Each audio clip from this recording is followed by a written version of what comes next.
آیت اللہ مرشی نجفی کس قدر مقام اور مرتبے کی حامل یہ شخصیت تھی، کتنا انہوں نے خدمات انجام دیں، سینکڑوں کتابیں لکھیں، کتنا بڑا ایک عظیم الشان لائبریری قائم کی، کتنے ہاسپٹلز، کتنے چیریٹیبل ادارے، کیا کچھ ان کے نام سے جو ہے وہ چل رہا ہے وہاں پر آج تک. تو بہرحال یہ کیسے مقام حاصل کیا انہوں نے؟ آیت اللہ مرشی نجفی، یہ جو چھوٹا سا بچہ کھڑا ہوا ہے یہ ہے آیت اللہ مرشی نجفی، اور یہ کالی داڑھی میں جو ان کے والد ہیں، بلیک جن کی داڑھی ہے، یہ ان کے والد محمود مرشی، اور ان کے برابر میں ان کے دادا ہیں سید علی مرشی تبریزی.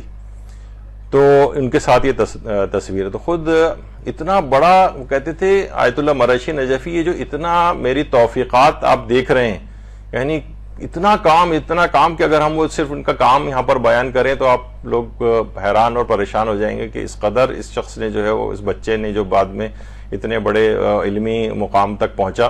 وہی کہتے ہیں کہ یہ فقط اور فقط میرے باپ کی دعا کی وجہ سے. کہہ رہے ہیں کہ میں جب ایک دفعہ یہ میرے والد جو ہے وہ مطالعہ کرتے کرتے سو گئے تھے، کھانے کے لیے میری والدہ نے بلایا، تو میں نے مناسب نہیں سمجھا کہ اپنے والد کو جو ہے وہ اس طرح سے جا کے اٹھاؤں، تو میں نے اپنے گالوں کو ان کے پاؤں کے تلوؤں سے جو ہے نا ملنا شروع کیا. تو میرے باپ نے جب ان کی آنکھ کھلی ان کے والد کی، دیکھا کہ اس طرح سے اٹھا رہے ہیں اتنی انکساری کے ساتھ، اتنی اپنے والد کے لیے، تو میرے باپ نے جو اس وقت مجھے دعائیں دی ہیں، انہی دعاؤں کی وجہ سے مجھے اتنی توفیقات حاصل ہوئی ہیں جو آج تم دیکھ رہے ہو، اس فقط میرے باپ کی دعاؤں کی وجہ سے.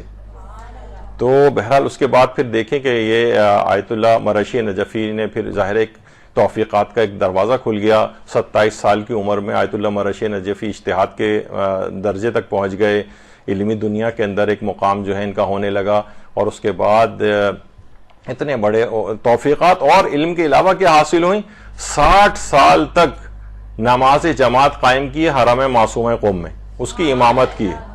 کتنا بڑا ان کو جو ہے مقام ملا ہے. معصومہ قم کے اوپر درود بھیجیے نا محمد علیہ وسلم.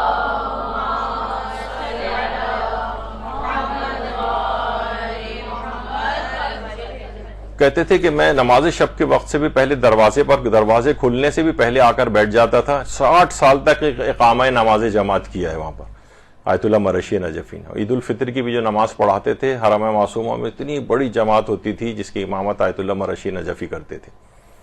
تو اور اتنی بڑی لائبریری حرم معصومہ کے سامنے ہی روڈ پہ کتاب خانہ آیت اللہ مرشی نجفی، ایشیا کی سب سے بڑی لائبریری وہ انہوں نے قائم کی. ایسی کتابیں، قلمی نسخے وہاں پر موجود ہیں جو کسی جگہ پر اور کہیں موجود نہیں. تو بہرحال یہ ان کے بیٹے محمود مرشی اپنے والد کے ہی محبت اور احترام میں انہوں نے اپنے بیٹے کا نام بھی محمود رکھا ہے. یعنی والد کا نام بھی محمود مرشی تھا، اور ان کا نام بھی، ان کے اپنے بیٹے کا نام بھی محمود مرشی، جو آج کل یہ تمام چیزیں یعنی اپنے باپ کی علمی میراث کو آگے بڑھا رہے ہیں آج کل. اور ان کے والد بھی جو تھے، یہ جو موجود ہیں محمود مرشی، ان کے متعلق بھی ان کا جو وہ مکاشفہ بہت مشہور ہے آیت اللہ مرشی نجفی کے والد کا، کہ جنہوں نے، کیونکہ حضرت زہرا سلام اللہ علیہا، اللہم صلی علی محمد وعلی محمد، ان کی قبر آج تک مخفی ہے، کسی کو وہ نہیں پتا کہ ان کی قبر کہاں ہے. تو انہوں نے ایک عمل کیا تھا، اور اس کے نتیجے میں خواب میں ان کو حضرت امیر المومنین علی ابن ابی طالب علیہ الصلوۃ والسلام،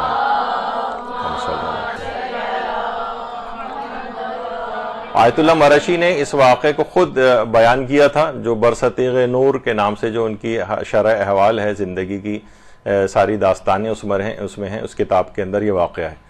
تو ان کے والد جو تھے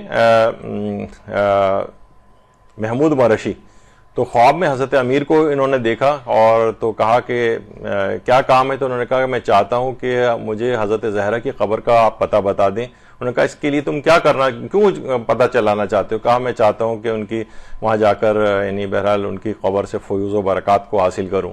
تو کہا کہ کیونکہ حضرت زہرا کی وصیت تھی تو میں ان کی قبر تو نہیں تمہیں بتا سکتا، لیکن بہرحال یہ کہ ان کی تمام عظمت و جلالت حضرت معصومہ قم کو عطا کر دی گئی ہے. اب تم اگر کوئی بھی چیز، کوئی بھی فیوض و برکات حضرت زہرا حاصل کرنا چاہو تو معصومہ قم کی قبر سے حاصل کر سکتے ہو.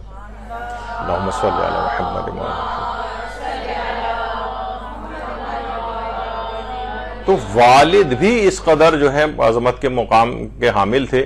تو دیکھیں اتنی چھوٹی عمر کا بچہ ہم نے عام طور پر بلکہ باپوں کی اس کوئی تکریم اور اکرام کرتے نہیں دیکھا ہے، لیکن اس قدر تو ظاہر ہے پھر اتنے بڑے مقام کو آیت اللہ مرشی نے حاصل کرنا تھا.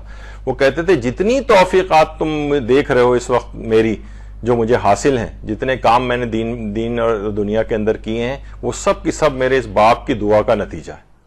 اس دعا کو خاص طور پر جب میں اپنے گالوں کو ان کے پاؤں سے رگڑ رہا تھا، ان کی آنکھ کھلی، اس وقت جو انہوں نے مجھے دعائیں دی، میں سمجھتا ہوں کہ آج انہی دعاؤں کی وجہ سے میں اس مقام تک پہنچا ہوں.